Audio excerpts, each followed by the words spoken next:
Holding the deepest secrets of the monarchy is the legendary Cambridge emerald, the enduring symbol of Queen Elizabeth II's authority. To the public, it represents inviolable nobility, but history tells a very different story. 100 years ago, this gemstone was not sitting in a royal vault. It was circulating within an illicit affair in the heart of London. Instead of adorning a queen, it became a token around the neck of a mistress, marking an indelible stain on the crown. Prince Francis, the prodigal son of the family, recklessly took this sacred heirloom and surrendered it to his lover. To salvage their honor, a ruthless Queen Mary sealed her brother's will forever, turning it into a state secret. How did a clandestine affair force the royal family to execute a historical cover-up? And why, to this day, do their wills remain hidden from public view? It is time to unlock the dark secrets imprisoned within this glittering beauty. He was sent to Wellington College and later to the Royal Military College at Sandhurst. The path for a royal second son was narrow and rigid. The army. It was the only respectable career. Frank threw himself into the role of the soldier prince. He looked magnificent in a uniform. He joined the 9th Queen's Royal Lancers and later the Royal Dragoons. He was popular in the mess hall, known for his humor, his skill with horses, and his ability to hold his liquor. But the British Army of the late 19th century was not a place to make money. It was a place to spend it. An officer was expected to maintain a string of polo ponies, to pay for his own uniforms, to contribute to the regimental dinners, and to gamble with his brother officers. This was the trap that closed around Frank's neck. He had the tastes of a duke, but the wallet of a pauper. And unlike his peers, he had no vast country estate to fall back on. He was living on an allowance from his mother, who was herself still in debt, and occasional handouts from wealthy relatives. But Frank could not say no to a game of baccarat. He could not say no to a new horse. He began to borrow. At first it was small amounts from friends. Then it was loans from moneylenders, who were all too happy to have the signature of Queen Victoria's cousin on a promissory note. By the early 1890s, while his sister May was being groomed for a brilliant marriage, first to the Duke of Clarence and after his death to the future King George V, Frank was sinking into a mire of dissolution. He was the spare with nothing to do but wait. He was too royal to work in finance or trade, but too poor to live the life of a gentleman of leisure. He was a decorative object, moved around the chessboard of high society to fill empty chairs at dinner tables. It was in this atmosphere of aimless luxury and hidden desperation that Frank's character calcified. He became a man of secrets. He learned to hide the trembling hands of a gambling addict behind a facade of languid boredom. He learned to deflect questions about his future with a joke. And most dangerously, he learned that he needed an escape. He needed someone who saw him not as the poor tech boy or the failure of the family, but as a man. The stage was set for the entrance of Ellen Constance Needham, but before she would enter his life, Frank would have to endure the final humiliation of his youth, the realization that he was unmarriageable. As his sister ascended to the highest rung of the ladder, preparing to become the Princess of Wales, Frank was left behind in the dust. The courts of Europe wanted nothing to do with him. He was a prince without a principality, a soldier without a war, and a man without a future. It was this hollowness, this void in his soul, that he would try to fill with emeralds that did not belong to him. The tragedy of Francis of Teck was not that he was a bad man. It was that he was a weak man, thrust into a world that demanded strength. He was a soft soul in an era of iron. And as the 19th century bled into the 20th, as the old Queen Victoria faded, and the rakish Edward VII took the throne, Frank found himself drifting further into the shadows, looking for a light that would eventually burn his entire family. That light would not be found in the austere halls of his childhood or the rigid discipline of the army. Instead, Frank sought it in the glittering, dangerous ballroom of high society, a world where appearances were everything, and where a handsome prince without a penny could survive on charm alone, provided he never stopped moving. The London season of the late 1890s was a spectacle of such blinding opulence that it seemed to mock the very concept of moderation. It was a carousel of balls, garden parties, operas, and state dinners, a relentless social machine designed to display wealth and cement alliances. For a man like Prince Francis of Teck, this world was both his natural habitat and his torture chamber. By the age of 25, Frank had perfected the role of the amiable royal bachelor. He was a fixture at every significant gathering, his tall athletic frame squeezed into the dress uniform of the Royal Dragoons, his chest gleaming with medals that signified rank rather than combat experience. To the casual observer, watching him waltz with debutantes at Devonshire House or chat idly with diplomats at St. James's Palace, he appeared to be a man without a care in the world. He had the easy laugh of the privileged and the heavy-lidded, confident gaze of a man who knows he belongs. But beneath the gold braiding of his tunic, Frank was suffocating. The duality of his existence, royal by blood, pauper by bank balance, had begun to rot the foundations of his character.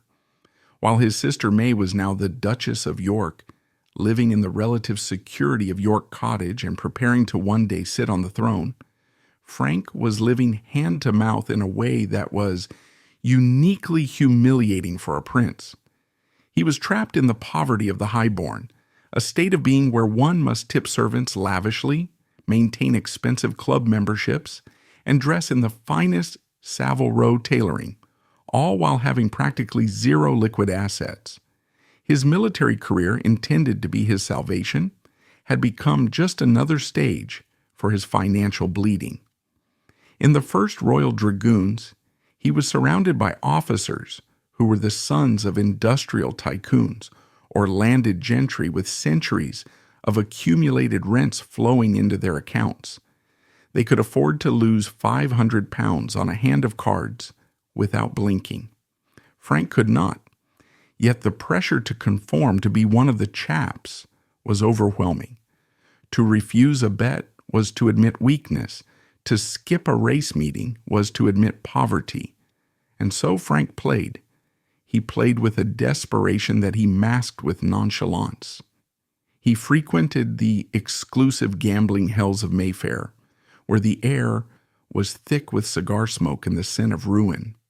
He backed horses at Ascot and Goodwood, chasing that one big win that would clear his slate, only to find himself signing yet another promissory note at the end of the day.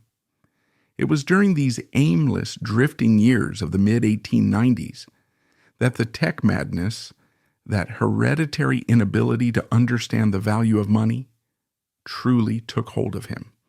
But unlike his mother, who spent money on charitable bazaars and porcelain, Frank spent it on the ephemeral thrill of the wager. He became a man living on credit, a gentleman who existed entirely on the forbearance of moneylenders, who gambled that his royal connections would eventually pay off. The only way out of this gilded trap was marriage. A wealthy bride could have solved everything. In the brutal calculus of the aristocracy, Frank brought royal blood to the table. He needed a woman who brought cash. But here, the ghost of his father's morganatic status rose up to strangle his prospects. The great royal houses of Europe, the Habsburgs, the Romanovs, the Hohenzollerns, viewed the Tecks as tainted. Frank was Serene Highness, not Royal Highness by birth. He was considered not quite royal enough for a princess of the blood, yet too royal to marry a commoner without causing a constitutional headache. There were whispers of matches, fleeting courtships that dissolved before they could harden into engagements. There was talk of a match with Princess Maud of Wales, his sister's sister-in-law, but nothing came of it. He was charming, yes, but he was also known as a gambler and a lightweight. Fathers of eligible princesses looked at Frank's debts and his father's erratic behavior and quietly steered their daughters elsewhere. By 1897, as he approached his late 20s, the realization settled in like a cold fog. No one was coming to save him. He was destined to be the Uncle Frank of the family, the spare wheel, the charming guest who stayed a little too long and drank a little too much. Then, in October 1897, the one pillar of stability in his life collapsed. Princess Mary Adelaide, the Duchess of Teck, died. Fat Mary, the boisterous, loving, irresponsible matriarch who had smothered her children with affection and shielded them from the harsh realities of their father's temper, was gone. Her death was a catastrophic emotional blow to the family.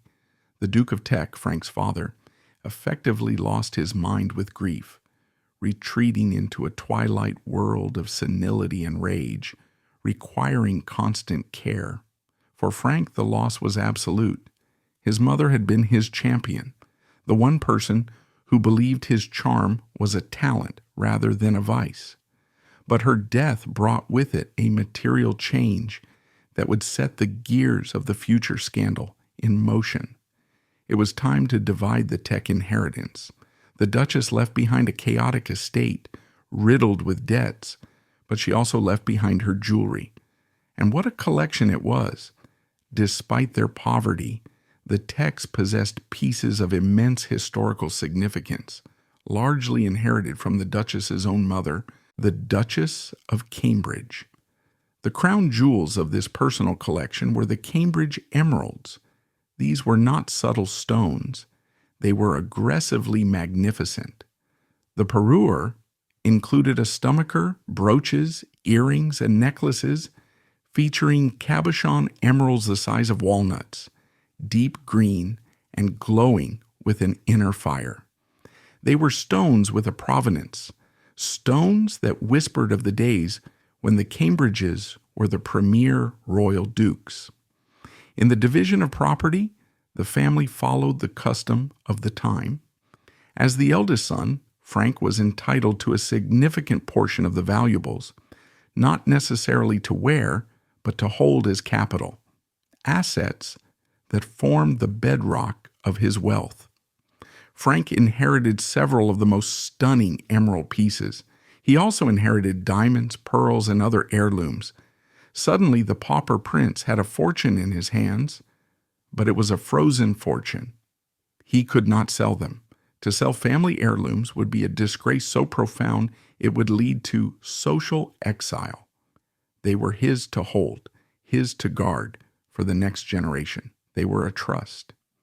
However, a man who is drowning in debt looks at a diamond not as a sacred trust, but as a lifeline. It was in this vulnerable, volatile state, grieving, indebted, and suddenly in possession of a king's ransom in gemstones, that Prince Francis of Teck walked into the drawing room of a country house and met the woman who would claim his soul. Ellen Constance Needham, the Countess of Kilmorey, was a figure cut from the finest cloth of Edwardian society. Known universally as Nellie, she was the wife of Francis Needham, the third Earl of Kilmorey. The Kilmoreys were prominent Anglo-Irish aristocrats, wealthy, established, and socially impeccable. Lord Kilmorey was a politician, a yachtsman, and a man of the world who spent much of his time attending to his estates in County Down or his duties in the House of Lords. Nellie was not a blushing debutante. By the late 1890s, she was a mature woman, older than Frank, with a sharp wit, a commanding presence, and a legendary reputation as a hostess. She was not a classic beauty in the delicate, fragile sense. She was handsome, striking, with dark, intelligent eyes, and a confidence that terrified weaker men. She was a lion hunter, a woman who collected interesting people, and in Prince Francis she saw a wounded lion. Their meeting was not a thunderclap of teenage infatuation.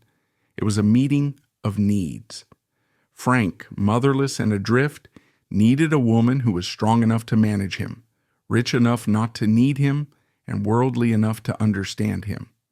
Nellie, bored with the routine of aristocracy, and perhaps neglected by a husband busy with his own affairs, found in Frank a dash of royal glamour and a man who looked at her with desperate, puppy dog adoration.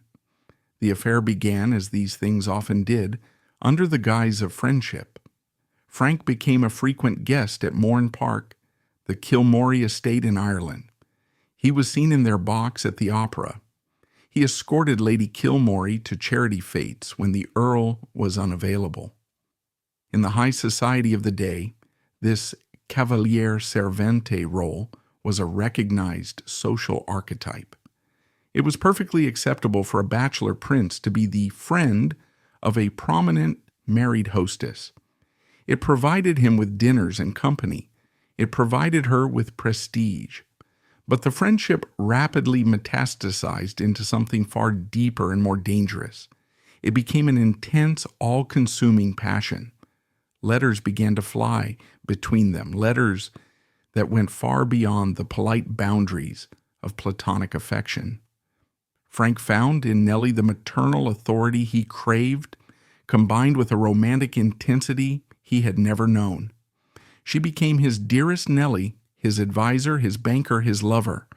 The rules of the game in Edwardian society were simple. You could do whatever you wanted, sleep with whomever you pleased, as long as you maintained the facade of a happy marriage and never, ever frightened the horses. Discretion was the only virtue that mattered. Lord Kilmorey, a man of his time, appears to have tolerated the arrangement. Perhaps he was relieved to have the demanding social duties of entertaining a prince taken off his hands. Perhaps he had his own diversions. As long as Frank was polite to him at breakfast, the Earl turned a blind eye to what happened after dinner. But Frank was not good at following rules. He was not a man of discretion. He was a man of impulse. He was so overwhelmed by his love for Nellie that he couldn't bear to keep it entirely locked in the dark. He wanted to mark her as his own. He wanted to formalize their bond in the only way a royal prince knew how. He opened the velvet boxes he had inherited from his mother. The first gift was likely small, a diamond brooch perhaps, a trinket to pin to her evening gown. But as the affair deepened, stretching from months into years, the gifts escalated. Frank began to view the Cambridge emeralds not as the property of the Tech family, but as his personal property to bestow upon the woman he considered his spiritual wife. One can imagine the scene in a quiet, candlelit boudoir in Mayfair. Frank, his hands trembling slightly, producing a heavy case. He opens it to reveal the green fire of the emeralds, stones that had once rested on the bosom of the Duchess of Cambridge, stones that were destined for the future queens of England. He fastens them around Nellie's neck. In that moment, he is not the poor relation, the failure, the spare. He is a prince bestowing favor upon his beloved. It is a fantasy of power and generosity, paid for with his family's legacy. Nellie accepted them. Did she hesitate? Did she ask, "Frank, are you sure these are royal heirlooms?" Or did she, caught up in the romance and the sheer beauty of the gems, rationalize it? After all, he was a prince. They were his to give. Why shouldn't she wear them? She was, in her own mind, worthy of them.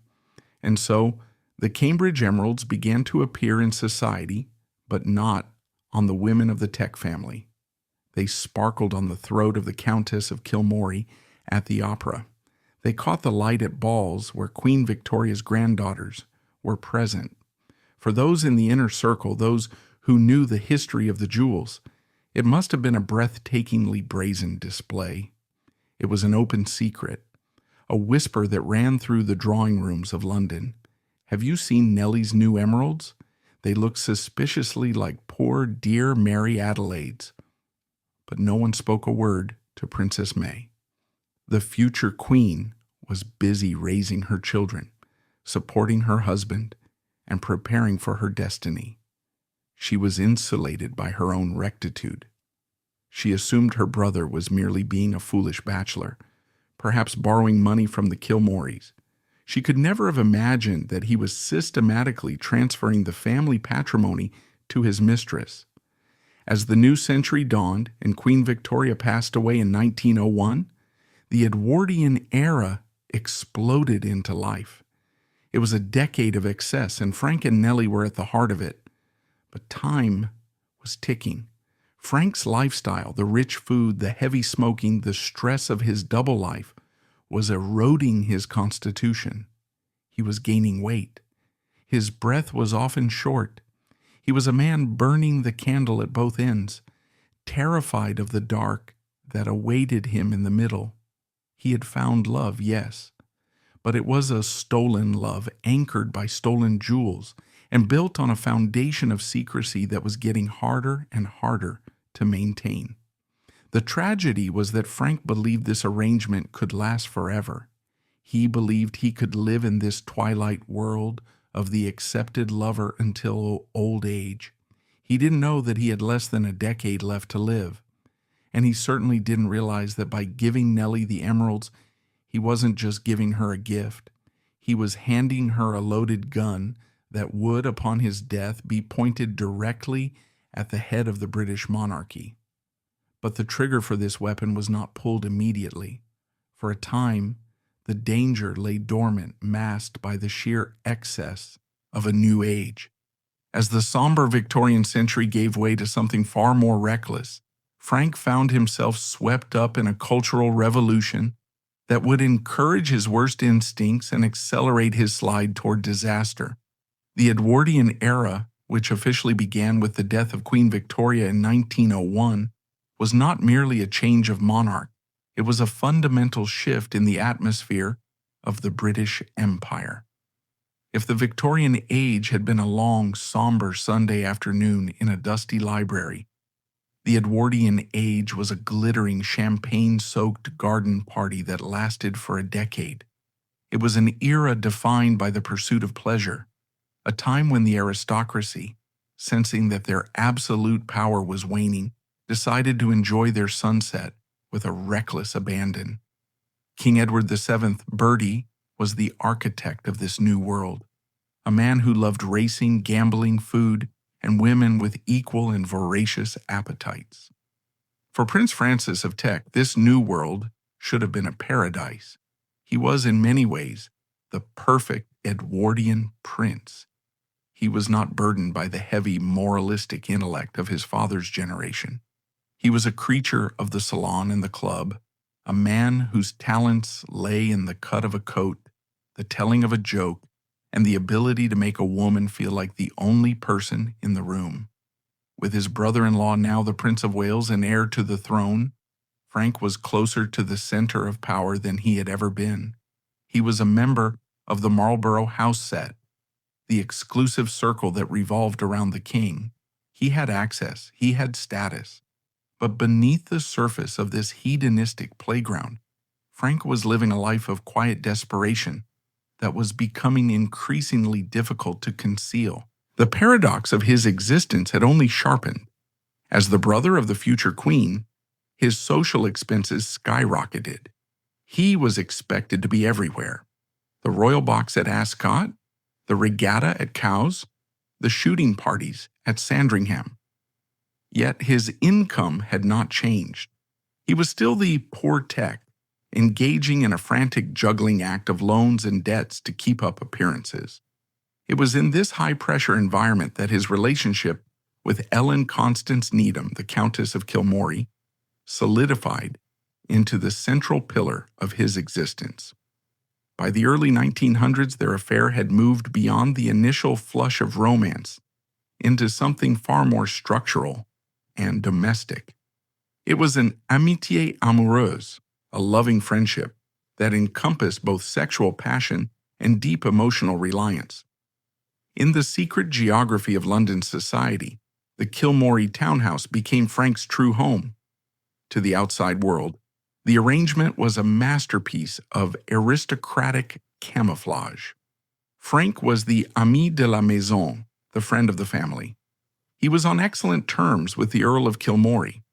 There are records of the three of them, husband, wife, and lover, dining together, attending theater productions together, and traveling to the same country house weekends. To a modern observer, this ménage à trois seems baffling, perhaps even perverse. But in the Edwardian code, it was a pragmatic solution to the problem of boredom. The Earl had his own life, his own politics, and likely his own mistresses.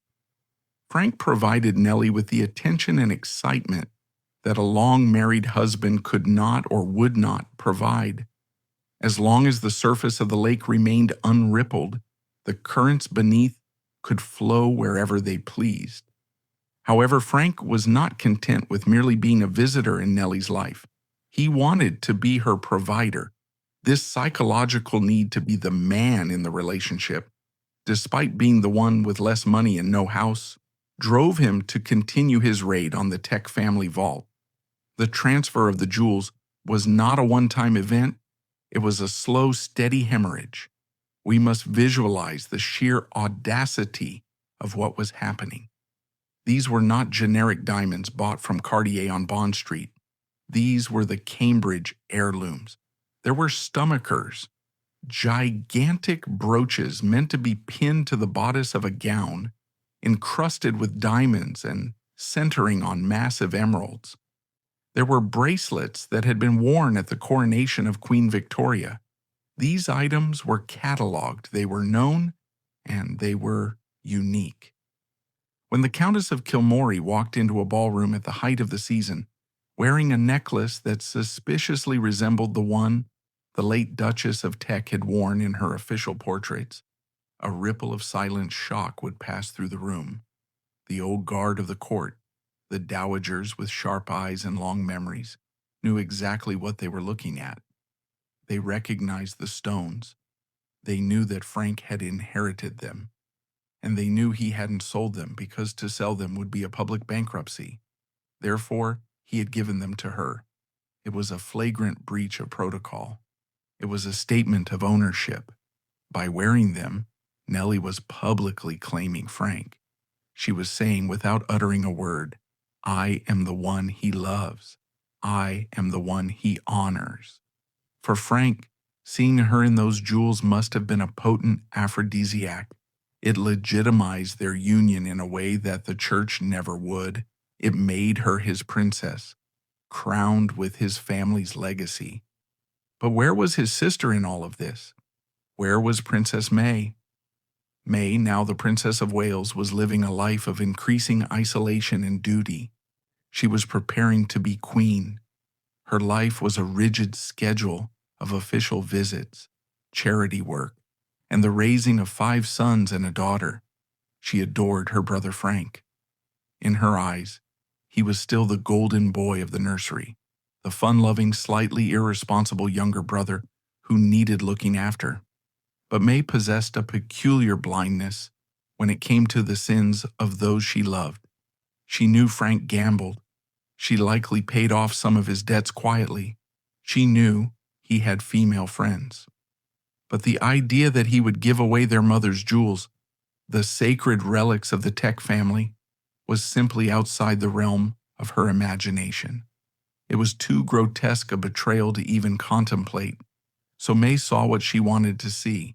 If she noticed Nellie Kilmorey wearing a striking emerald brooch, she perhaps told herself it was a similar piece or a copy, or perhaps she simply looked away. The Tech family motto might as well have been "Denial is a survival strategy." May had spent her childhood pretending the bailiffs weren't at the door. Now, she spent her adulthood pretending her brother wasn't liquidating their heritage for a mistress. As the decade wore on, the strain began to tell on Frank physically. The photos of him from around 1905 to 1908 show a man who has thickened. The dashing cavalry officer was becoming heavy, his face puffy, his eyes often ringed with exhaustion. The lifestyle of the Edwardian bachelor was physically punishing. It was a life of 5-course luncheons, 7-course dinners, late-night suppers, endless brandy, and heavy cigars. Frank was also plagued by a chronic nagging health issue, his sinuses. It sounds trivial, a minor annoyance, but in an era before antibiotics, chronic infection was a constant draining companion. He suffered from headaches, congestion, and difficulty breathing. It affected his sleep and his mood. But rather than rest, he medicated himself with the distractions of his class. More gambling, more racing, more travel. In 1908, a terrifying incident occurred that served as a grim foreshadowing of the fragility of his life. Frank was an early adopter of the motor car, a noisy, dangerous, exhilarating new toy for the rich. While being driven near the Kilmorey estate, the car was involved in an accident. It was a violent crash. Frank was thrown from the vehicle or slammed against the interior. He suffered severe concussions and internal bruising. He survived, laughing it off in public as a scrape, but those close to him noted a change. He was never quite the same after the crash. He tired more easily. The headaches worsened. The invincible veneer of the prince was cracking.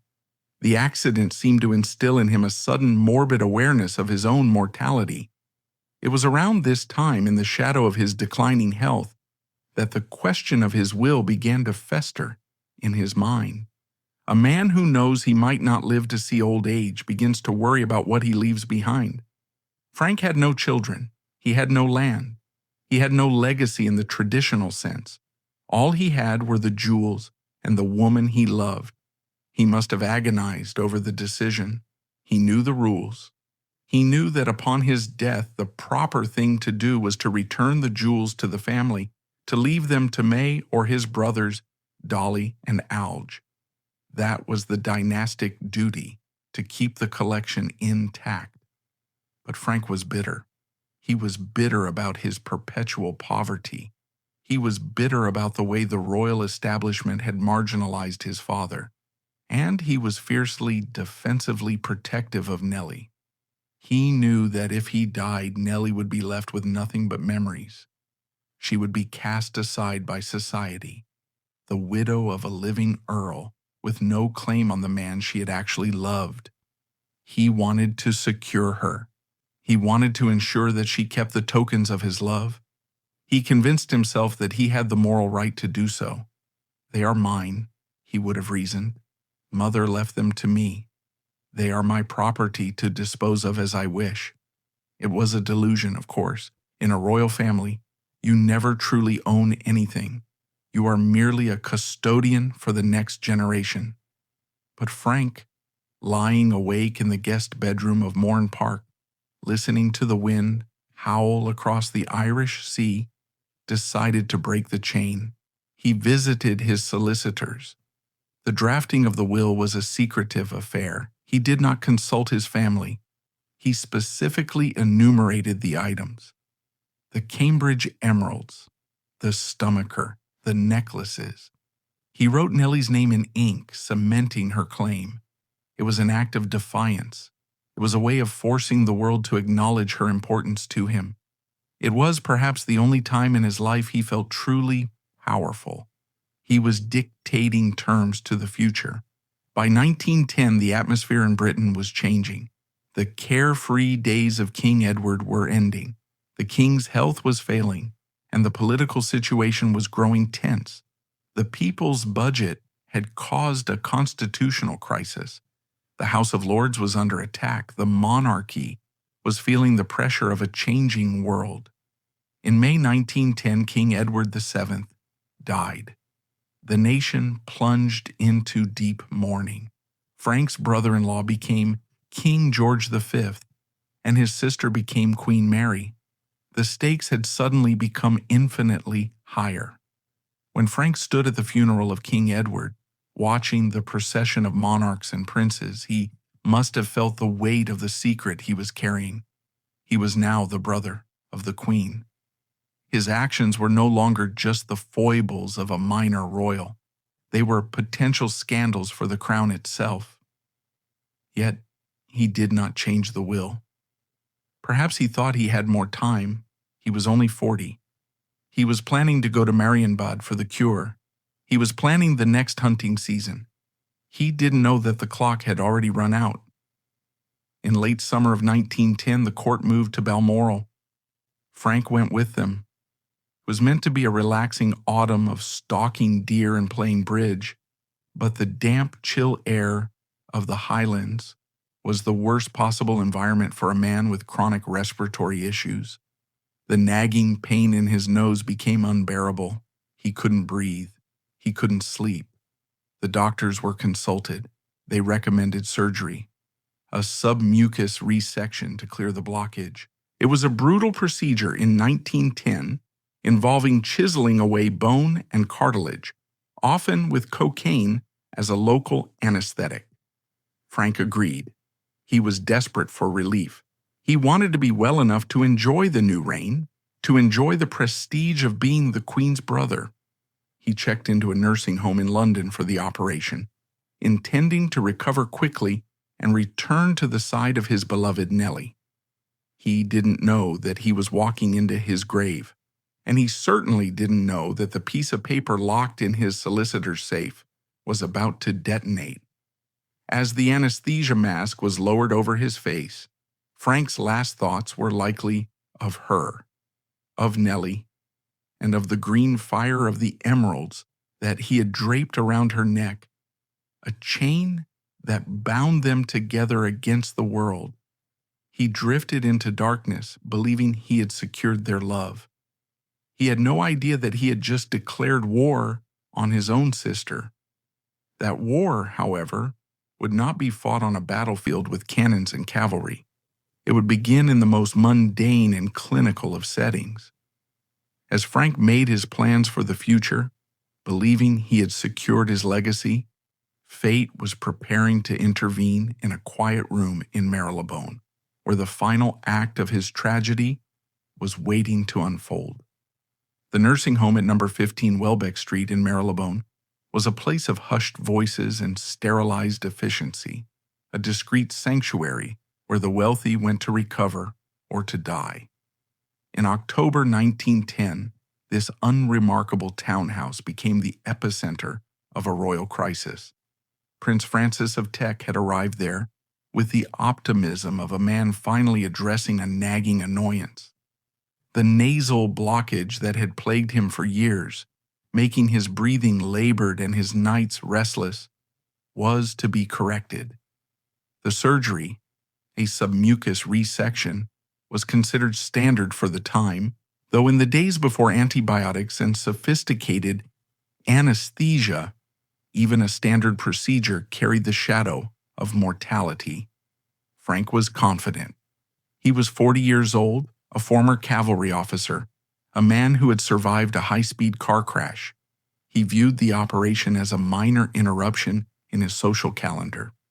He had plans for the winter, hunting, dinners, and, of course, time with Nellie. He lay in the hospital bed surrounded by flowers sent by well-wishers, joking with the nurses in that easy, affable manner that had saved him from social ruin so many times before. The surgery was performed, and initially, it was deemed a success. The bone was chiseled, the cartilage realigned, and the airways cleared. But the human body is a treacherous thing. Within days of the operation, the atmosphere in the sick room shifted from recovery to emergency. A sudden, sharp pain in his chest signaled the arrival of pleurisy, an inflammation of the lining of the lungs that feels like being stabbed with every breath. Then came the fever. Pneumonia, the great killer of the Edwardian age, had set in. Frank's heart, already weakened by years of heavy smoking rich food and the hidden stress of his double life, began to falter under the strain of the infection. The news traveled fast through the royal telephone lines. At Marlborough House and Buckingham Palace, the mood darkened. Queen Mary, who had been anxiously monitoring her brother's condition, dropped everything. Her devotion to Frank was one of the few cracks in her armor of stoicism. She rushed to Welbeck Street, abandoning the rigid protocol of the court to sit by his bedside. The scene in that sick room was a study in tragic contrasts. On the bed lay Frank, the golden boy, now pale, gasping for air, his handsome face slick with the sweat of delirium. Beside him sat Mary, the Queen of England, erect and formidable in her dress, yet reduced to the helplessness of a terrified sister. She held his hand, listening to the labored rattle of his breathing, perhaps remembering the days in the nursery at Kensington, or the sun-drenched afternoons of their exile in Florence. She had spent her life trying to fix the family's mistakes, trying to pay their debts and polish their reputation. Now faced with the ultimate bankruptcy of death, she could fix nothing. On October 22, 1910, the struggle ended. Prince Francis of Teck died in his sleep. The rogue prince, the lover, the gambler, was gone. The immediate aftermath of a royal death is a well-oiled machine of public mourning. The blinds were drawn. The official announcements were typed on black-bordered stationery. The flags flew at half-mast. The newspapers churned out obituaries that were masterpieces of omission, praising Frank's soldierly bearing, his kindness, and his popularity. They painted a portrait of a beloved uncle and a loyal brother, a man who had served his country and died too soon. The public grieved for their queen, imagining her sorrow to be simple and pure. But within hours of the body being moved, the machinery of the estate began to turn. And this machine does not care for sentiment, it cares only for assets and liabilities. The executors of Prince Francis's estate were faced with the task of sorting through the debris of his chaotic financial life. They expected debts. Frank was a Teck, after all. They expected a tangle of promissory notes and unpaid tailor bills. They were prepared to quietly settle these embarrassments to protect the family name. What they were not prepared for was the document that lay waiting in the safe of his solicitor. The reading of the will is a staple of Victorian melodrama, usually involving a gathered family and a shocking revelation. In reality, it was a quiet, dusty procedure, conducted by lawyers in stiff collars. But the effect of Frank's will was no less explosive than a bomb detonating in the frantic silence of the Queen's private apartments. When the contents of the will were conveyed to Queen Mary, the world must have stopped spinning for a moment. The document was clear. It was legally sound, and it was devastating. Prince Francis had bequeathed the Cambridge emeralds to the Countess of Kilmorey. He had not left them to her in a sealed letter or private memorandum. He had left them in his will. He had formalized the transfer of the Teck family's most sacred heirlooms to his mistress. The list of items was specific. The stomacher, that massive glittering breastplate of diamonds and emeralds that had belonged to the Duchess of Cambridge, the necklaces, the brooches. These were not just pieces of jewelry. They were the visual history of the family. They were the very items that gave the Tecks their royal legitimacy. To the Queen, they were also intensely personal. They were her mother's. She could remember Fat Mary wearing them at the great balls of the 1880s, the green stones flashing as her mother laughed and danced. They were the few things of value the family had managed to cling to through all their humiliations and exiles, and Frank had given them away. The shock that Queen Mary felt was a complex, multi-layered trauma. First, there was the personal betrayal. She had loved Frank. She had protected him. She had likely believed that, despite his flaws, he was loyal to the family. This bequest was a slap in the face. It said loudly and clearly that his loyalty lay not with his blood but with his bed. It said that he valued the affection of Nellie Kilmorey more than the dignity of his sister, the Queen. Second, there was the staggering financial loss. The Cambridge emeralds were worth a fortune. In 1910, their value would have been in the tens of thousands of pounds, millions in today's currency. For a family that had always been the poor relations, losing such a significant portion of their capital was a disaster. But the third and most terrifying layer was the scandal. We must remember the context of 1910. The Monarchy was not the celebrity soap opera it is today. It was a sacred institution that relied on a mystique of moral superiority. King George V and Queen Mary were specifically crafting an image of domestic probity to counter the excesses of the Edwardian era. They were the boring royals, the safe pair of hands. If this will went to probate, if it became a public document, accessible to journalists and the curious public, the secret would be out. Everyone would know that the Queen's brother had been keeping a married woman. Everyone would know that he had stripped the royal vaults to pay for his pleasure.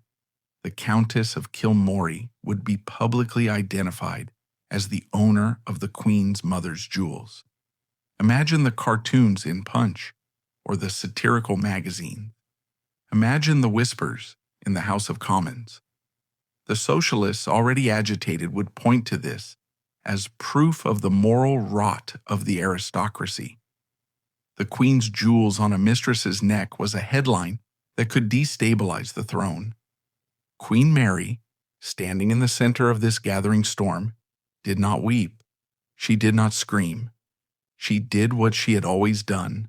She went cold.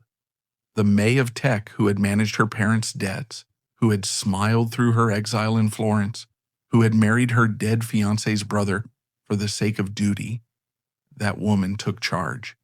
She realized immediately that the will could not be allowed to stand in its current form, or more accurately, the result of the will could not be allowed to manifest. She could not change the law, but she could change the reality. The first step was containment. The will was sealed. In the British legal system, the wills of senior members of the royal family can be sealed to protect the sovereign's privacy. This was a mechanism usually reserved for the monarch, but in this case, the definition of privacy was stretched to cover national security, because the reputation of the crown was national security.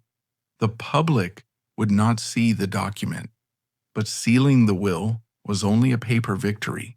It didn't solve the physical problem. The jewels were not in the vault. They were legally and perhaps physically in the possession of Ellen Constance Needham. The Countess of Kilmorey held the winning hand. She had the legal title to the stones. She had the moral claim of a woman who had been loved. She had the letters from Frank proving his intent. If she wanted to, she could walk into Christie's auction house the next day and sell the Cambridge emeralds to the highest bidder. She could wear them to the coronation of George V. She could do anything she pleased. Queen Mary had to get them back. This was not a job for lawyers. A lawyer would simply confirm that the Countess was the rightful owner. This was a job for diplomacy, for pressure, and for the kind of ruthless pragmatism that only a queen could wield. The mission was clear: retrieval, total and absolute. But how? How do you approach a grieving mistress who has just lost the love of her life and demand she hand over his final gift?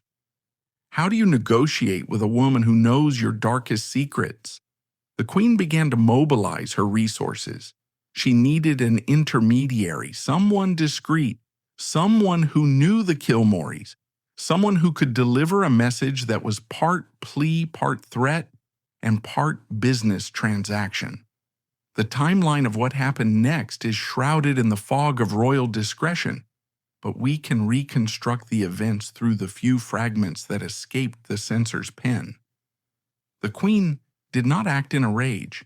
She acted with the precision of a general. She likely reviewed the inventory of what was missing. It wasn't just the emeralds. There were other items, a diamond parure, pearls, family trinkets. Frank had been thorough in his generosity. The realization must have been sickening. Frank hadn't just given Nellie a few gifts, he had essentially treated her as his wife, endowing her with his share of the family fortune. As the funeral arrangements were being made, the public procession, the lying in state at St. George's Chapel in Windsor, a parallel secret operation was launched. While the kings and princes of Europe were sending telegrams of condolence, Queen Mary was plotting the recovery of her heritage. She knew she would have to pay. She knew that the Countess, however wealthy, would not simply hand over a fortune out of the goodness of her heart. Or perhaps she would. Did Mary appeal to Nellie's patriotism? Did she appeal to her sense of propriety? Or did she simply open the royal checkbook? The negotiations that were about to take place would be the most delicate of Queen Mary's life. She was about to enter a room, metaphorically or literally, with the other woman. The wife versus the mistress is a classic trope, but here it was the sister versus the mistress, the blood royal versus the beloved companion. And the prize was not a man's heart. That had stopped beating in Welbeck Street, but the green, cold, eternal stones of the Cambridge emeralds. The funeral of Prince Francis took place at St. George's Chapel, Windsor. It was a solemn, dignified affair. The family stood in black. Queen Mary looked regal, her face a mask of sorrow. But as the coffin was lowered into the royal vault, joining the dust of kings and queens, one wonders what she was truly thinking. Was she saying goodbye to her brother? Or was she mentally calculating the interest on the loan she would have to take out to buy back her own mother's jewelry? Frank was at peace. But for Mary, the war had just begun. The enemy was in Mayfair, sitting in a drawing room, perhaps holding a heavy emerald necklace in her hand, wondering what the Queen of England was going to do about it. She did not have to wait long, for the Queen's response was swift, silent, and devastating. The moment the public pageantry of the funeral concluded, the doors of the palace closed and the sentimental sister vanished. In her place stood a cold, pragmatic monarch who knew that to save the crown, she would have to destroy the memory of the brother she had loved. The silence that followed the funeral of Prince Francis of Teck was not the silence of peace. It was the suffocating silence of a held breath. The earth had been shoveled over his coffin in the royal vault at Windsor. The hymns had been sung, and the black-clad mourners had dispersed to their country estates. But for Queen Mary, the true burial could not yet take place. She could not bury the memory of her brother, nor could she grieve for him until she had buried his scandal. The clock was ticking. In the legal world of Edwardian England, the machinery of probate was slow but grindingly inevitable. Unless an intervention was made and made quickly, the last will and testament of Prince Francis would pass from the private safe of his solicitor into the public record at Somerset House. Once there, any journalist with a shilling could read it. They would see the list of assets. They would see the beneficiary, and the explosion that Queen Mary feared, the shattering of the monarchy's moral facade, would be unavoidable. The Queen returned to London, to the gloomy grandeur of Marlborough House. She was a woman under siege, fighting a war on two fronts. On one front, she had to prepare for the coronation of her husband, King George V, a sacred rite that demanded absolute perfection and dignity. On the other front, she had to conduct a covert operation to retrieve the family jewels from a woman she likely viewed with a mixture of revulsion and grudging respect. The strategy that Queen Mary and her advisors devised was a masterclass in soft power and hard cash. They knew they could not use the law. The law was entirely on the side of the Countess of Kilmorey.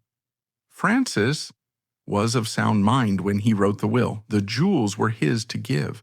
If the palace tried to sue for their return, they would lose, and the resulting court case would air every dirty sheet of the Tech family laundry in the witness box.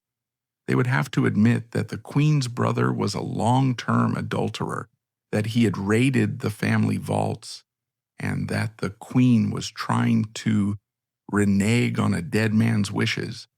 No, the law was a blunt instrument they could not afford to touch. This had to be settled entre nous, between us. It had to be a gentleman's agreement, even if the principal players were women. The Queen did not go to the Kilmorey townhouse herself. That would have been a breach of protocol too far, an admission of weakness. Instead, she likely deployed a trusted emissary, perhaps a senior courtier like Sir Arthur Davidson or the family solicitor, men who knew how to speak in the coded language of the aristocracy. These were men who could deliver a threat wrapped in a compliment, men who could place a check on a table without making it look like a bribe.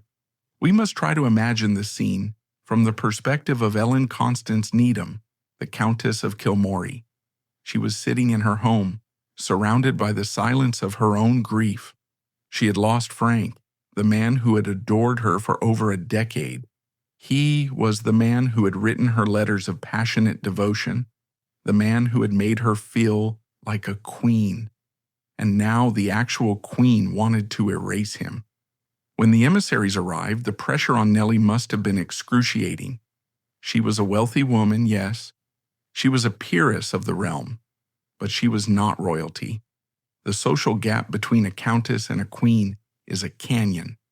If she refused to cooperate, if she stood her ground and kept the emeralds, she would be winning a battle but losing the war. She would be socially annihilated. The invitations would stop coming. Her husband's political career might suffer. The court was the sun around which their world revolved. To be cast into the outer darkness was a fate worse than death for an Edwardian socialite. But Nellie was not a pushover. She held the cards. She held the emeralds. And she knew what they were worth, not just in money, but in sentiment. These were the things Frank wanted her to have. To give them up was to betray his final wish. The negotiations were likely tense, polite, and deeply transactional. The palace offered a solution that would allow everyone to save face. They proposed a buyback. The Queen would purchase the emeralds from the Countess. To the modern ear, this sounds bizarre. Why would the Queen buy her own family's jewels? But legally, they were Nellie's property. The Queen was not reclaiming stolen goods. She was acquiring assets from a private owner. The sum that was agreed upon has been the subject of rumor for a century. The most persistent historical figure is £10,000. In 1910, this was a staggering amount of money. To put it in perspective, a comfortable middle-class house in London cost about £500. A skilled laborer earned perhaps £100 a year. £10,000 was a fortune, equivalent to well over £1.5 million in today's purchasing power. It was a ransom, a king's ransom, paid by a queen. But money was only half the deal. The other half was silence. The agreement was struck. Nellie would return the major pieces, the Cambridge emeralds, the stomacher, the significant necklaces. In exchange, she would receive the money, and crucially, the palace would ensure that the scandal remained buried. There would be no public denunciation. Her reputation would remain intact. She would not be branded as the woman who stole the crown jewels. Furthermore, it is rumored that a compromise was reached regarding the smaller items. Queen Mary, in a rare moment of pragmatic empathy, allowed Nellie to keep some of the less significant jewelry Frank had given her: brooches, smaller diamonds, items that were not historically dynastic. Nellie was allowed to keep the tokens of Frank the man, but she had to surrender the tokens of Frank the prince. The physical handover of the jewels was a moment of profound symbolism. One can imagine the heavy velvet boxes being brought out, the clicks of the latches, The green fire of the emeralds exposed to the light one last time in the Kilmorey drawing room. For Nellie, handing them over must have felt like a second death. She was relinquishing the physical proof of her importance. She was admitting that in the end, blood is thicker than water, and the crown is stronger than love. For Queen Mary, receiving the box was not a moment of joy but of relief, the restoration of order.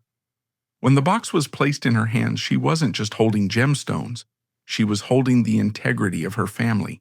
She had saved them. But the retrieval was only step one. Step two was the legal burial. With the jewels secured, the palace lawyers moved to ensure that the public would never know how close they had come to disaster. They approached the court with a motion to seal the will of Prince Francis of Teck. This was a groundbreaking legal maneuver. Before this moment, the wills of minor royals were often treated like those of any other citizen. But the palace argued that the publication of the will would be undesirable. The judge, deferring to the wishes of the new king and queen, granted the request. The will was sealed. It was locked away in a safe forbidden from public view. This set a precedent that continues to this day. For over a century, the wills of senior members of the British royal family have been sealed, creating a veil of secrecy over their private wealth and bequests. It all started with Frank. It started because a reckless prince tried to leave his emeralds to his mistress, and his sister was determined to make sure history forgot about it. By November 1910, the crisis was contained. The emeralds were back in the royal vault. The money had been transferred to the countess. The lawyers had closed their files. Queen Mary could finally breathe. But as she opened the boxes and looked at the recovered treasures, a new thought must have formed in her mind. These emeralds had been tainted. They had been worn by another woman. They had been the currency of a scandalous affair. They were beautiful, but they were compromised. Mary was a woman who believed in symbols. She couldn't just put them back in the drawer. She had to reclaim them. She had to purify them. She had to assert her dominance over them so completely that no one would ever look at them and think of Nellie Kilmorey again. And she knew exactly when and where to do it. The coronation was coming in June 1911. And after that, the Delhi Durbar, the great imperial gathering in India. The king and queen would travel to the jewel in the crown of the empire to accept the homage of the Maharajas. It would be a spectacle of blinding brilliance. Queen Mary looked at the loose emeralds, the giant cabochons, the teardrops, the deep dark green stones that had traveled from the lottery in Frankfurt to the neck of a mistress in Mayfair. She didn't see a scandal anymore. She saw raw material. She called for the court jewelers, Gerard. She began to sketch. She didn't want to just wear the necklaces as her mother had. She wanted something new, something bigger, something that screamed empress. She would take the wreckage of Frank's life and forge it into the most spectacular tiara the world had ever seen. The Cambridge emeralds were about to be reborn. The ghost of the mistress would be exorcised by the glory of the queen. But before they could become legends, they had to be purified. Queen Mary knew that simply retrieving the stones was not enough. Their association with a mistress had tainted them. To truly claim them for the crown, she would need to strip them of their past, melt down their history, and reforge them in a fire that would leave no trace of Ellen Constance Needham behind. The winter of 1910 turned into the spring of 1911, and London began to shake off the gloom of mourning. The black crepe was taken down from the shop windows. The black armbands were removed from the liveries of the footmen, and the capital began to dress itself for a party. The coronation of King George V and Queen Mary was scheduled for June, a spectacle intended to reaffirm the power and permanence of the British monarchy in a world that was becoming increasingly unstable. But inside the private apartments of Buckingham Palace, Queen Mary was engaged in a project that was far more personal than the selection of hymns or the arrangement of carriages. She was engaged in an act of alchemy. She had successfully retrieved the Cambridge emeralds from the Countess of Kilmorey. The stones were back in her possession, resting in their velvet-lined trays. They were safe. Yet to Mary's discerning eye, they were not quite clean. These emeralds, large, lustrous, deep green cabochons that looked like solidified drops of absinthe, carried a psychic weight. For years they had hung around the neck of her brother's mistress. It was a logistical miracle, a temporary capital built of canvas and silk, complete with electricity, running water, and a light railway. The camp of the King Emperor covered 25 square miles. On December 12, 1911, the day of the Durbar itself, the sun beat down on the Coronation Park. An amphitheater capable of holding 100,000 people was packed to capacity. The air was thick with dust and anticipation. The great princes of India sat in their designated blocks. A sea of silk turbans, ropes of pearls, and flashing scimitars. They were waiting for their emperor. When King George V and Queen Mary emerged, the roar of the crowd was deafening. They walked to the royal pavilion, ascending the dais to sit on two golden thrones under a golden canopy. And there, shimmering in the harsh Indian sunlight, was the answer to Prince Francis's will. Queen Mary was wearing the robes of the Order of the Star of India, and upon her head sat the Delhi Durbar tiara. The Cambridge emeralds, those stones that had been the subject of a secret war in a London drawing room only a year earlier, were now perched on the head of the Empress of India, flashing their green defiance to the world. Around her neck was the necklace, the heavy cabochons resting against her skin, reclaiming their place in the hierarchy of the world. To the 100,000 people watching, the emeralds were simply symbols of wealth and power. They represented the British Raj. They represented the unassailable majesty of the crown. But to Queen Mary, sitting rigid and unsmiling on her throne, sweating under the weight of the velvet and the metal, they meant something else entirely. Every time she moved her head, every time the sun caught the green depths of the stones, she was rewriting history.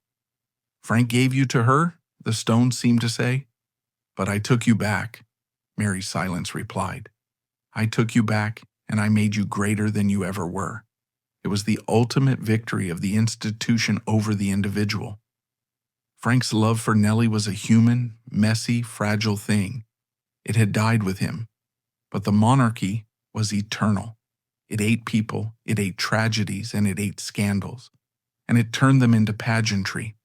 The emeralds were no longer Frank's jewels. They were the Queen's emeralds. The alchemy was complete. Back in London, thousands of miles away, the newspapers carried black and white photographs of the Durbar. The images were grainy, sent by telegraph wire, but the silhouette of the Queen was unmistakable. We must spare a thought for Ellen Constance Needham, the Countess of Kilmorey. Did she see the newspapers? Did she sit in her morning room, perhaps sipping tea, and unfold the Times or the Illustrated London News to see the photograph of Queen Mary on the throne in Delhi? If she did, the pain must have been a sharp physical blow. She would have recognized the shapes of the stones. She knew the feel of that large cabochon pendant. She had likely held it in her palm, warm from her own body heat, while Frank smoked a cigarette and watched her with adoring eyes. She knew the quirks of the emeralds, their inclusions, their flaws. To see them now, frozen in a grainy photograph, mounted on the brow of the woman who had forced her to surrender them, was the final confirmation of her loss. She had been erased. The money she received, the £10,000 hush money, was in the bank, yes. It would pay for the upkeep of Morn Park. It would buy new dresses and new carriages, but it could not buy back the legitimacy that those emeralds had given her. For a few years, she had been the secret princess of Frank's heart. Now she was just another society hostess with a past, and the jewels were serving the empire. Upon returning from the Delhi Durbar, the Cambridge emeralds were effectively purified by the Indian sun and imperial ceremony, becoming Queen Mary's signature adornments and trophies of her victory. Throughout the 1920s and 30s, she wore them with a grandeur that made the world forget they had ever belonged to a mistress. With characteristic meticulousness, Mary rewrote history in her private inventory, recording the stones not as items bought back from Lady Kilmorey, but as a direct inheritance from her brother. This necessary lie scrubbed the panic, the blackmail, and the existence of Nellie from the official record, ensuring the jewels were cleansed of their scandalous past.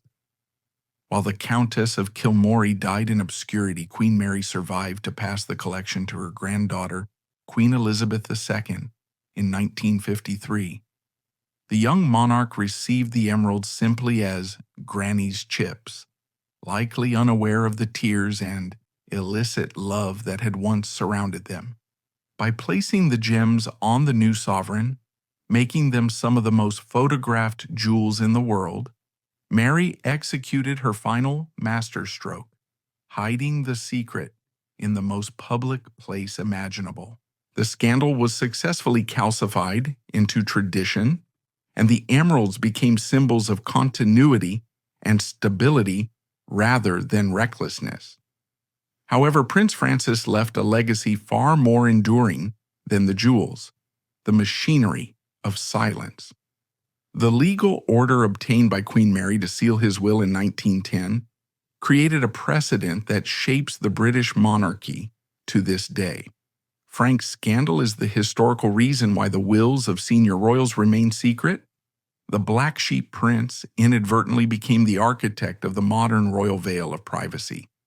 While he tried to leave a legacy of love, he instead bequeathed a system of absolute control over the narrative, teaching the family that survival depends on silence. Today, the Cambridge emeralds sit in the royal vaults, cold and indifferent to the human passions of their past owners. They stand as a cautionary tale wrapped in diamonds, proving that within the monarchy, the institution always supersedes the individual. Prince Francis died trying to break the bars of his gilded cage, but his rebellion only forced his sister to reinforce them with steel. Queen Mary successfully saved the jewels, the reputation, and the crown, but the ultimate cost of this victory was the truth, a price she was willing to pay, down to the very last carat.